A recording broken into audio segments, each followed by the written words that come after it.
Leaving him was the biggest mistake of my life. Preface: all of the names mentioned in this article have been changed. The grass isn't always greener on the other side of the fence. Sometimes the green you see is sewage clogging up in the distance. Dave, my ex-husband, and I met in college 6 years ago. We were both 22 at the time, and to say the sparks flew right away would be an understatement. He asked me to marry him after just 2 years of dating, and I said yes. Dave is a brilliant, hilarious, and very creative individual.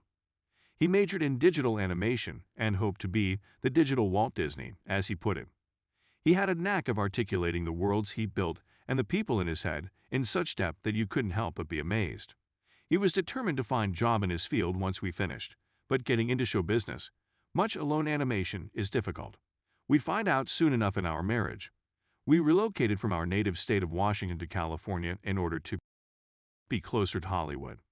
He pursued odd jobs and freelance animation projects to try to get his foot in the door with any of the large animation companies, while I studied teaching and became a school teacher. For the first couple of years, I accepted that this was the way to come into the business. My optimism eventually gave way to despair. Los Angeles isn't inexpensive, and living on a teacher's income and the few assignments he'd receive wasn't going to be sustainable in the long run. I was becoming annoyed with his lack of development. My frustration quickly turned to resentment, which permeated every part of our marriage. This went on for 3 years. Nothing occurred just as it seemed that he could get his big break. Nonetheless, he had pleaded with me that he had to keep to his plan, that his efforts will be rewarded. With all of the expenses we were barely keeping up with, I could see it. Our relationship began to deteriorate throughout this period, and by fall off, I mean tumble off the edge of a deep pit. Dave's dream was turning into my nightmare, and I couldn't bear being near him at times.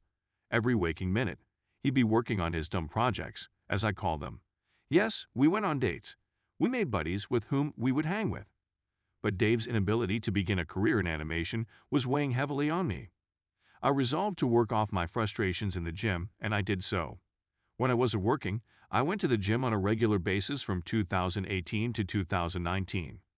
It was there that I met Kevin. Kevin is a native of Los Angeles. Through and through, he's a collie boy. I wasn't in terrible condition when I began, which is why I believed Kevin was interested in me. It began with some casual conversation, as it usually does. His attention got more intense as I made headway in my gains.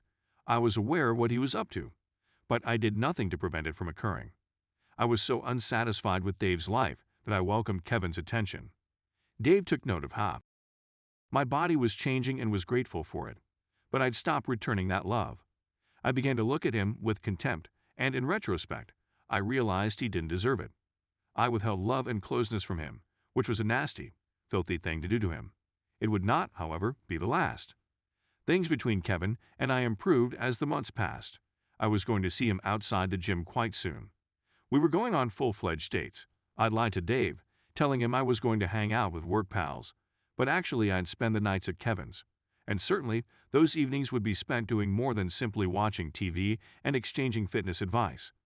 Dave was completely unaware of my adultery, but he was fully aware that I was dissatisfied with how things were going between us. But he worked hard to make me happy. He was doing all he could to help us, and all I could offer him was apathy. It struck Dave like a truck when I informed him I wanted a divorce in August 2019. I told him I couldn't wait any longer for his dream to come true. I wanted to create a family, and I knew that because of where we were financially, emotionally, and psychologically, I would never be able to do so with him. He begged and implored that I not do it. He continued asking me why I was doing this to him, and how I could do such a thing to him.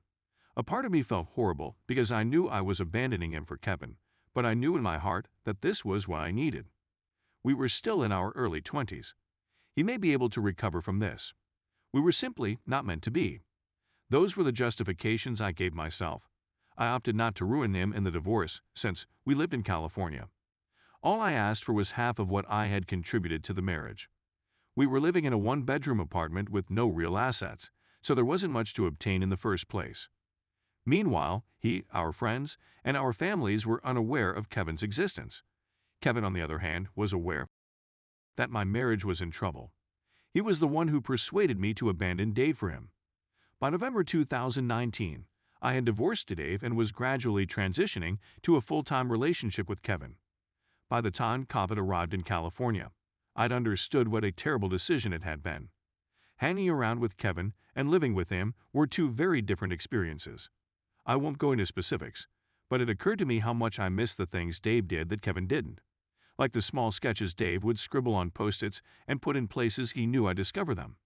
Or the fact that he'd constantly bring me food when I was marking papers. It's all the small things that have begun to add up. I also realized that newer doesn't always mean better when it comes to Dave knew things about me that Kevin never cared to discover. We ate up. That's precisely what we did. There was never any making of love. There were no emotional moments spent together. And now I'm confined with him. For the first several months, I assured myself that this was correct. However, by June 2020, the realization that messed up royally had begun to seep in. But this was also at the time that I'd let everyone know that I'd moved into a new relationship. Dave, as expected, was devastated. He sent me a lengthy email about how he was extremely saddened by the thought that I'd moved on after only 6 months or so, but he ultimately just wanted me to be happy. I really wanted to tell him everything right then and there, but I knew I couldn't. I'd cheated on him for months, lied to him, and basically abandoned him for another guy. I couldn't bear the thought of doing that to him. But reading his comments tore my soul apart, knowing that my own selfishness had cost me this lovely soul. All because I couldn't simply sit down, shut up, and wait for his plan to work. Fate, it appears, has a sense of irony, since only a few months after that email, I found out Dave had paired up with 2 other freelancers he'd worked with on previous projects to form their own firm. Because of the large migration from Los Angeles, obtaining office space for the research was not difficult, and they could still work from home if they want. I also learned via a common buddy in his industry that they'd released their first project, which was becoming popular on the internet. This made me feel like a complete jerk. I was under the impression that leaving him for Kevin would set me free, but it was the exact reverse. He was the one who was set free from his selfish, demanding wife. Kevin and I divorced nearly a year to the day after I informed Dave I wanted a divorce, in August 2020. Our whirlwind affair came to an end with a gentle breeze. Months of being together revealed that we were great as buddies, but not as a relationship. A month later, I moved into my own home. That's where I've been ever since. I'm watching Dave put his life back together while grieving the life I willfully took. I've been looking at his ArtStation profile a lot lately, and one of his shares from today really got to me. My muse was the title of the painting, which was a completely drawn picture of female portrait. Extremely intricate, with a watermark that reads for Cassandra 21. When he did pictures of me as muse, he used to call me that. Cassandra, whatever she is, has obviously picked up all of the parts of Dave that I had shattered. I click on one of the tags and, lo and behold, she's also a digital artist, just like Dave. So, not only did he find the motivation to build his own studio during my absence, but he's also found a lady who shares his artistic drive more than I ever could. I'll carry the guilt I feel for hurting Dave and abandoning him to my grave. After lurking in this sub anonymously for months, seeing that artwork moved me to make this post.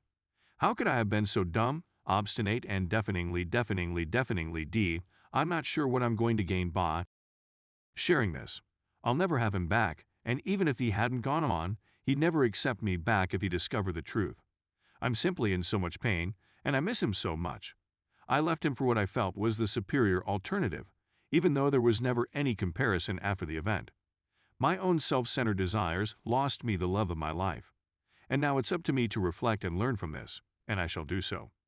I'm perfectly aware that by clicking publish, I'm inviting myself to be crucified. It's not any worse than what I put myself through on a daily basis. I've been attending to therapy for the previous several months to attempt to deal with my emotions in general, but this one has a snake-like bite.